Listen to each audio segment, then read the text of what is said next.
Throughout history, mankind has been very much to the point because of the survivalist nature of how life has been back then. Whether you believe in evolution or you believe in Adam and Eve, one thing in common is that humanity struggled to get to the point it is now. So, when it came to marriage and finding partners, the survival aspect has been like a domineering theme in this matter. It was something that they had to put in mind. So people married to leave a legacy behind and to be privileged and brag about being privileged enough to have kids who will take care of you once you get older and you will not be alone on your deathbed. We've already defined marriage before and how it became something that it's so individualistic instead of something that the whole community and family did. In one of the videos I'll leave here, and I don't want to have to repeat that again. So, in biblical stories, you usually find that vulgarity and promiscuity are things that happen in times of prosperity, as opposed to times of being hungry and having nothing. People were more religious and believed in entities in gods more, and were also keen on doing sacrifices. Doing a sacrifice is not something that's easy. It's something that takes will. You're sacrificing one of your community, one of your own, and usually the best of your community to these gods.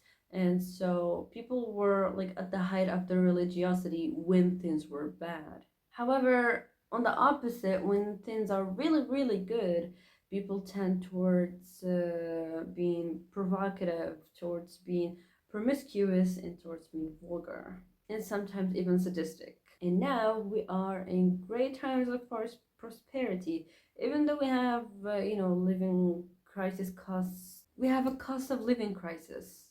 One thing that the Industrial Revolution gave to this world is the freedom to choose who you're going to spend the rest of your life with. Oh, your parents don't agree? Elope. Oh, what are you gonna do without your community? Well, we're both gonna work, we're both gonna provide, and we're gonna be happy together because we chose each other and we finally have the financial freedom to do so. The purpose of dating has always been about seeing if you're compatible to finally one day get married. The purpose of dating has always been to talk to someone while kind of being exclusive in order to see if they are fit or a good match for you so you can build a family together. The talking phase isn't something that's new in our modern world either. We had all these poets and sinners and novels written about people who were in love and who kept meeting in secret, peeping at them from the balcony or something.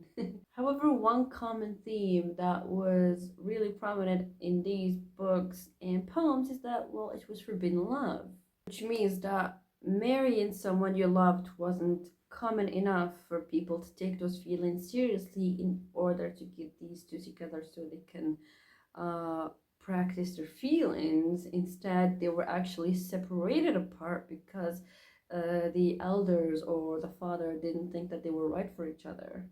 And so, in those instances, the girl would be forced to wed someone who the father or the family thought that were a better match for her and a better suitable partner. And because as a father, you want to think of the things that this marriage brings to business, what it means for your future finances, and things like that. But the girl just likes how his eye sparkles in the night. It's totally different priorities.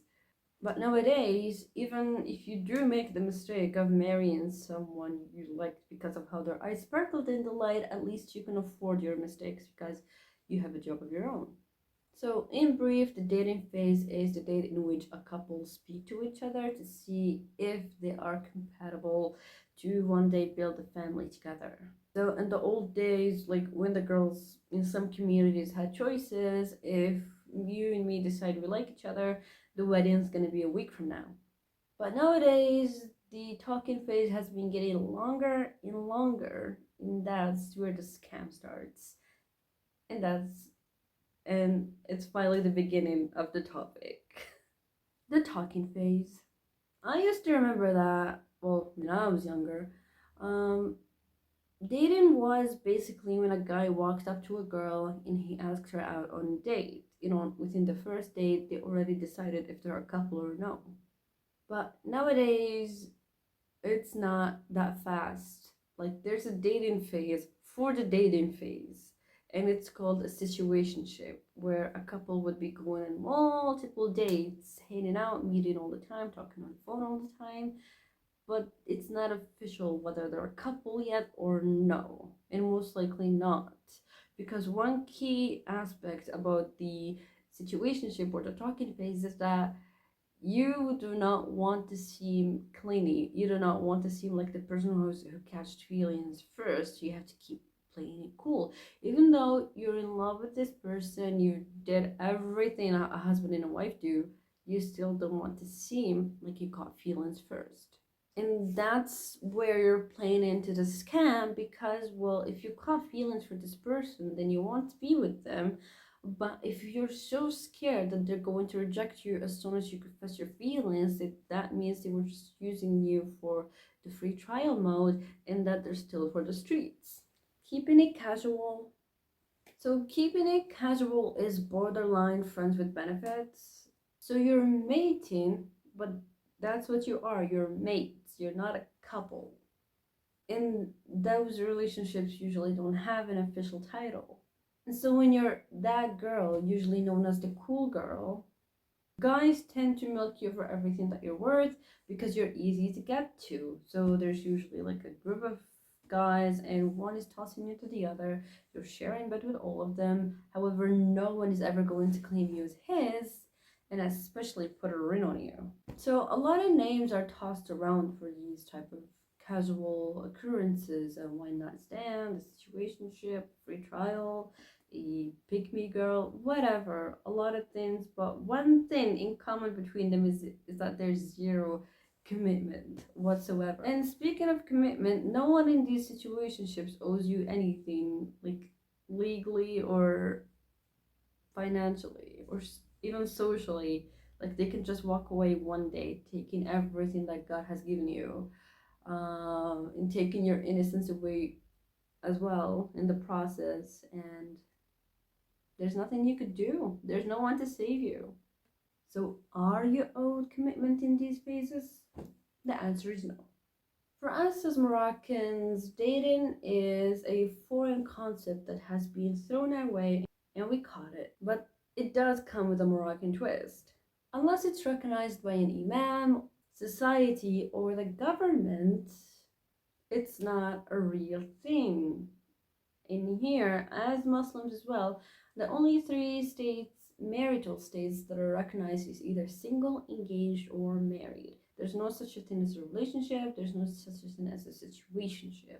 So let's say a girl loses her V card to a person she's been with in a 7-year long relationship that everybody knows about. Still, legally, no one would take that seriously, because what was he to her?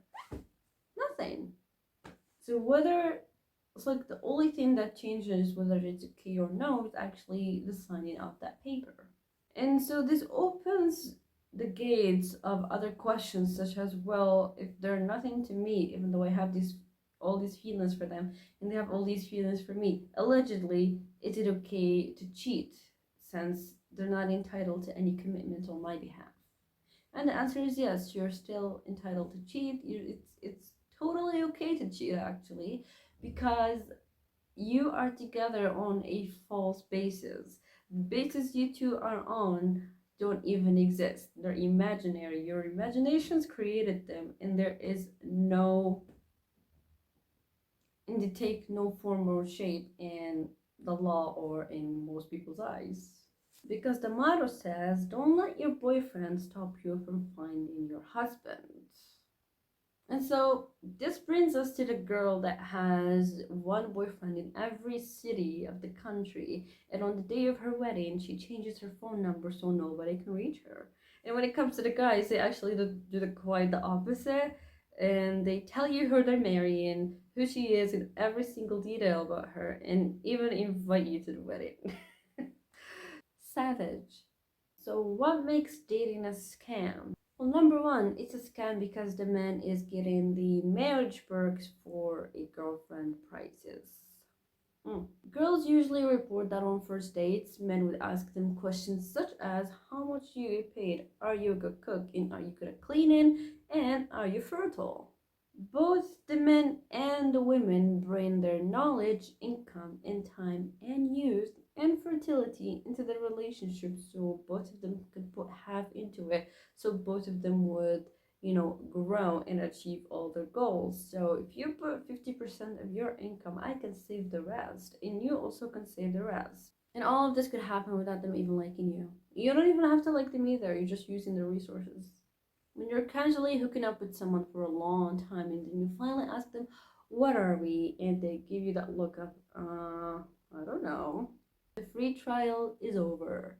And now they've added a number to your body count and added more trauma to your already existing trauma, which means you're gonna have a very, very bad outlook on this world, on this, and on men, and you're gonna go for the wrong guy 5 times out of 10. Dating is a scam because it doesn't have a duration on it. It can last forever or for 2 months. Some men even go as far as getting engaged to the woman without marrying her just so she can shut up about having a ring. You only have to make a promise without keeping it so you can keep their imagination and their fantasy ongoing. They're dreaming about that day and you don't have to commit to it because again, what are they to you? They're just strangers you've met and now you're taking advantage of them. And when the rug is pulled finally, you are entitled to legally nothing at all. And with the rising culture of men thinking of themselves as royalty, as opposed to what it used to be in the past, where a woman was a queen and a man had to do all this effort to woo her, now it's actually the opposite, where it's the women who are chasing after men and they are willing to go above and beyond. In these cases, the ring is held like the carrot in front of the donkey, where the girl has to do all these things, such as give her time, her money, her beauty, her youth, to this man, her fertility. She's having his babies without a ring. She's cooking for him. She's cleaning for him. She's bathing him without a ring. Excuse me? And can you keep the weight off after you've given birth? Oh, this is so huge to them. It's insane. And so in this way of playing the game, everything is skewed towards one person. So you always have a winner and a loser.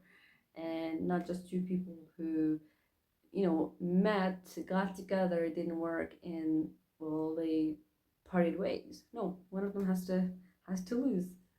So you're messing with a partner who is approaching you as if they're approaching a snake. He has the weapons, he's wearing the armor, and he's ready to fend you off whenever you get too close. And especially in the men's sphere, there's so much resentment towards women, but I feel like it's mutual. Like you have bad women and you have bad men, so the resentment should be both ways. However, men are more destructive. You're gonna get really, really destroyed if you're not careful and if you're not making sure that you're getting your legal rights, as opposed to just keep giving to people who are not entitled to what you have to give. And society forgives men and it doesn't forgive women as easily either. There's a proverb in Morocco that said, if dogs are starting to act wild, it's the female dog that you have to kick out. And these somehow apply to humans as well. And if you're questioning the proverb, it's actually an Amazigh proverb, it's not an Arab one. So, yeah. As a woman, you have to have a cushion to fall on every single time, be it money, family, acquaintances.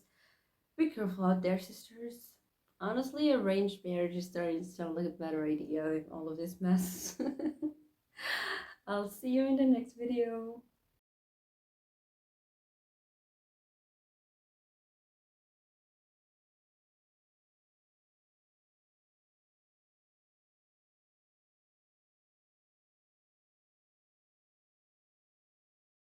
Honestly, arranged marriage is starting to sound like a better idea in all of this mess.